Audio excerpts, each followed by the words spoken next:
Si Dina Villarreal San Jose, 37 years old.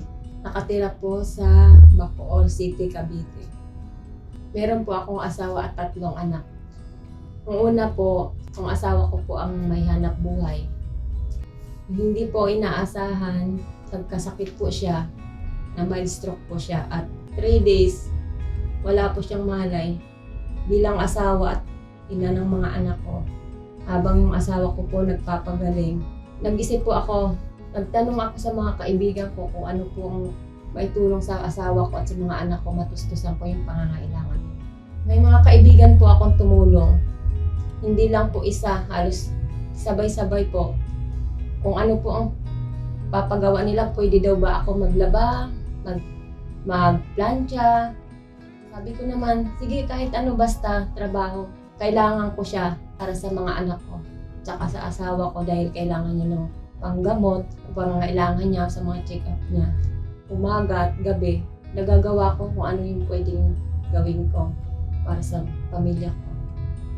Dumating yung pandemic, tingin ako sa YouTube kung anong pwedeng madagdagan yung income ko. Nakita ko doon yung gumagawa ng paso. Isang bis ko lang po pinanood, ginawa ko na siya kung paano. Una, nagawa ko na po siya, may inalukan na akong kaibigan. Nung nagustuhan nila, nag-request pa. Pangalawa, gawa ako ulit. Halos umabot na ng madami, buong halos isang farming yung lalagay niya yung paso. Habang yung asawa ko nagpapagaling, may nag-ano po sa kanya, nagsabi sa kanya, pwede na ba siya mag-operator po sa plastic machine po. Kahit na alanganin yung kamay niya po, ginawa niya para sa pamilya. Dahil may pangangailangan din po siya at makatulong din po siya bilang asawa at sa mga anak niya, nagawa niya po. Hindi na rin po namalayan. Tuloy-tuloy na po yung pagpagawa sa kanya ng electrical po. Ako naman po bilang asawa, dahil marami pangangailangan yung mga anak ko nag-aaral. Sinasabay ko po paglilinis, may magpalinis, kaibigan, kamag-anak, magpapatinda kung anong matinda. Dapat po, pag hiling ka sa Panginoon ng kung ano yung gagawin mo bilang magulang para matustusan yung pangangailangan ng mga anak sa loob ng bahay. Kaya sa awa ng Diyos po, napapatuloy sila sa pag-aaral nila. At yung asawa ko naman, ayun, tuloy-tuloy naman po siya ngayon sa awa ng Diyos sa paghahanap buhay.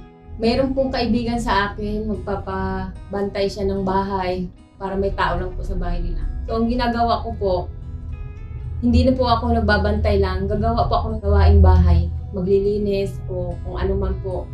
Pagdating po ng kaibigan ko, natutuwa na po siya dahil hindi lang naman yung inasahan niya, ang gusto niya lang magbantay, pero yung pagbantay po, lahat po nagawa ko na.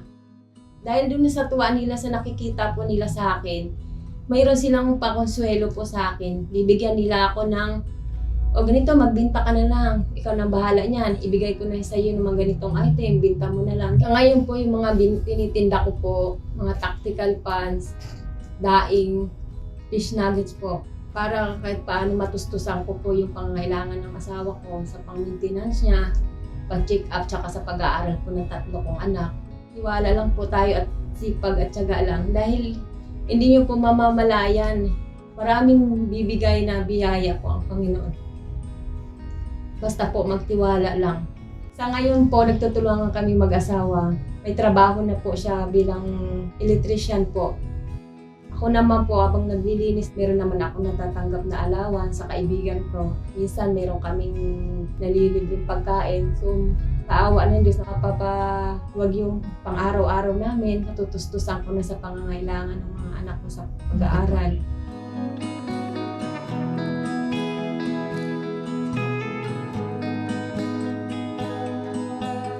Kaya ipagtiwala natin sa Diyos lahat ng ating ginagawa. Lakipan natin ng sipag at tiyaga.